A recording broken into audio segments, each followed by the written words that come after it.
Good morning everyone. आज हम SSC CGL का जो बुक है, बड़ी फेमस बुक है एमबी पब्लिकेशन, उसमें से एक पेपर सॉल्व कर रहे हैं। एक ऐसी एक्टिविटी जिसको हम स्पॉटिंग द एरर बोलते हैं।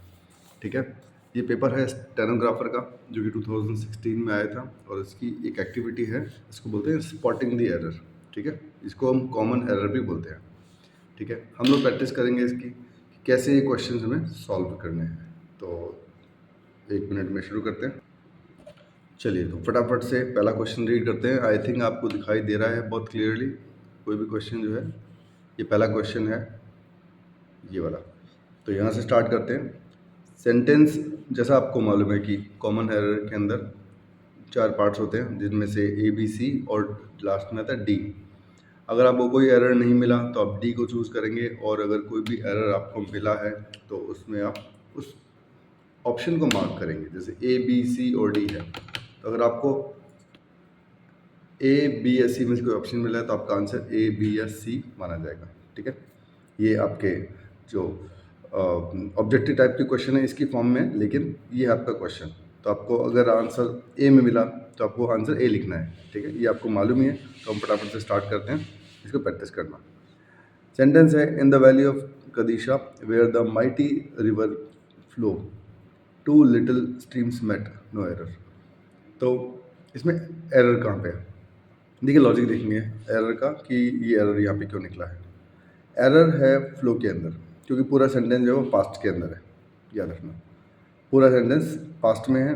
तो यहाँ पे हम फ्लो को फ्लोड करके, फ्लो को हम फ्लोड कर देंगे और यहाँ पे अपना आंसर निकल आएगा।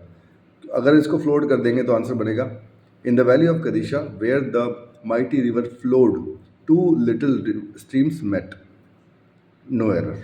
ठीक है, तो यहाँ पे आपको फ्लो को फ्लोड कर देंगे, क्योंकि पूरा सेंटेंस पास्ट में, तो फ्लो प्रेजेंट में नहीं हो सकता, उसको भी हमें पास्ट में करना पड़ेगा। ठीक है, इसको लेके एक छोटा सा डाउट है जो मैं लास्ट में दोबारा डिस्कस करूँगा, क्योंकि कुछ बच्चों को यहाँ पर 2 एरर दिख रहे होंगे, तो ज़रूर लास्ट में डिस्कस करेंगे कि 2 एरर वाली कंडीशन में आप कैसे एक एरर को अवॉइड करेंगे और अपने एक आंसर पे स्टिक रहेंगे। Second question, the aeroplane not only crashes but also caught fire, no error. Same theme पे ये सेंटेंस है, यानी कि ये भी सेंटेंस जो है वो पास्ट सिंपल के अंदर है, और इसके अंदर ये बोल रहा है the aeroplane not only crashes.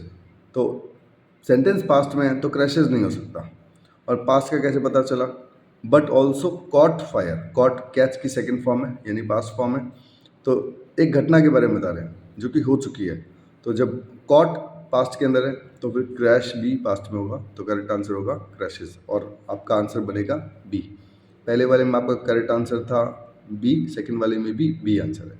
ठीक है, third sentence, they not only came late but also go away early. तो इस सेंटेंस में भी आप देख सकते हैं कि सेम थीम चल रही है। पूरा सेंटेंस पास्ट में, बस ये जो गो है वो पास्ट में नहीं है, तो गो का सेकंड फॉर्म क्या हो जाएगा? वेंट। लेकिन आपको यहाँ पे वेंट लिखना नहीं है। जैसा अगर आप एसएससी का एग्ज़ाम या कोई और कंपटीशन एग्ज़ाम दे चुके हैं तो आपको आंसर लिखना नहीं है, आपको तो एरर बताना कि एरर कहाँ पे है। तो यहाँ पे बट ऑल्सो कॉट, ये है आपका पॉइंट नंबर सी, यानी कि आपका इसमें आंसर होगा सी। चलिए, अब आते हैं थर्ड वाले पार्ट के ऊपर, सॉरी फोर्थ क्वेश्चन पे। All queries will be answered by the chief instructor, no error.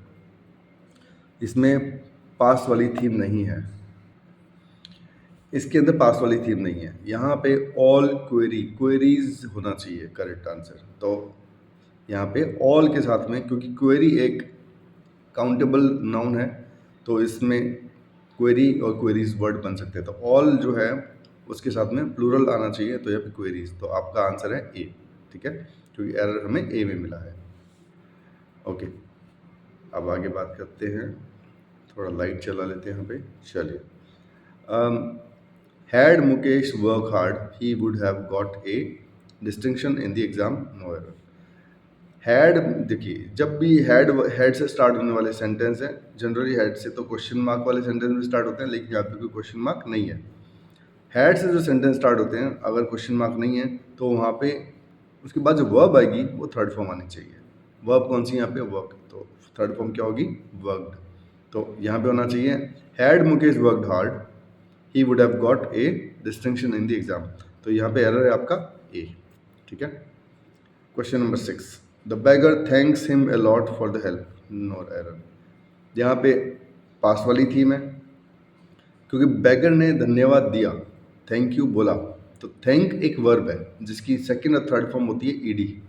तो यहाँ पे आंसर बनेगा आपका the bagger thanked him a lot, ED लगेगा। तो एरर कहाँ पे हुआ आपका ए पे, तो 6 का आंसर भी होगा आपका ए। 7th, the little girl was playing with her mother over the lawn. The little girl was playing with her brother over the lawn. Lawn यानी आपका पार्क। अब यहाँ पे जो लॉन है उसके लिए कभी भी आप ओवर द लॉन नहीं लगाएंगे। ओवर द लॉन का मतलब होता है कि लॉन के ऊपर खिल रही है वो, ये प्रीपोजिशन है ओवर। तो यहाँ पे इसकी जगह लगेगा आपका इन द लॉन, क्योंकि लॉन क्या है, एक पार्क है, उसकी एक बाउंड्री है। तो जिस चीज़ की भी कोई बाउंड्री होती है तो उसको दिखाने के लिए हम हमेशा क्या लगाते हैं, इन। ठीक है। तो यहाँ पे बनेगा एरर आपका सी के अंदर। चलिए आगे बढ़ते हैं। North east India has a beautiful places to visit. तो यहाँ पे याद रखना, एरर में चीज़ों को करेक्ट करना भी आता है और चीज़ों को ओमिट करना भी आता है। ओमिट मतलब जो गलत वर्ड लगा हुआ है उसको हटाना भी आता है। ज़रूरी नहीं कि उसका रिप्लेसमेंट मिले ही हमें, लेकिन उसको हटा कर भी हमारा सॉल्यूशन हो जाएगा। तो अगर हम यहाँ पे एक वर्ड हटाएं तो कौन सा वर्ड आप हटाएंगे, तो मेरे हिसाब से करेक्ट वर्ड होना चाहिए ए, क्योंकि एक प्लेस नहीं है ना, एक प्लेस की बात नहीं कर रहा हूँ, वो प्लेसेस की बात कर रहा है। ठीक है।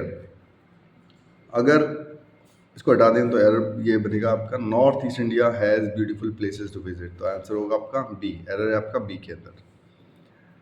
Question number 9, there were no furniture in the flat except for a couple of beds. There were no furniture, error यहाँ पे ए में है। क्यों? क्योंकि फर्नीचर एक अनकाउंटेबल नाउन है। फर्नीचर के लिए कभी भी प्लूरल वाले वर्ड्स नहीं ले सकते, फर्नीचर्स नहीं बोल सकते हम। फर्नीचर जब एक अनकाउंटेबल नाउन हुआ तो उसके लिए वर्ब भी जो है वो वर्ड नहीं लगेगी, यहाँ पे क्या लगेगा, वाज। ठीक है, क्लियर हो गया। तो एरर होगा आपका ए में। फिर आ गया question number 10, maintaining a healthy body and engaging in activities according to a time tables. तो साफ ही दिख रहा है, टाइम टेबल्स नहीं होता, टाइम टेबल है। और वैसे भी टाइम टेबल्स के आगे ए लिखा हुआ है तो सिंगुलर है, तो यहाँ पे एरर आपका टेबल्स के अंदर है, यानी कि बी में एरर है। ठीक है, आई होप आपको ये समझ पाए हो और आपने इनके आंसर्स भी नोट कर लिए हो। इसके अलावा अगर कोई डाउट हो तो आप बिल्कुल मुझसे पूछ सकते हैं कमेंट्स के अंदर। Thank you so much.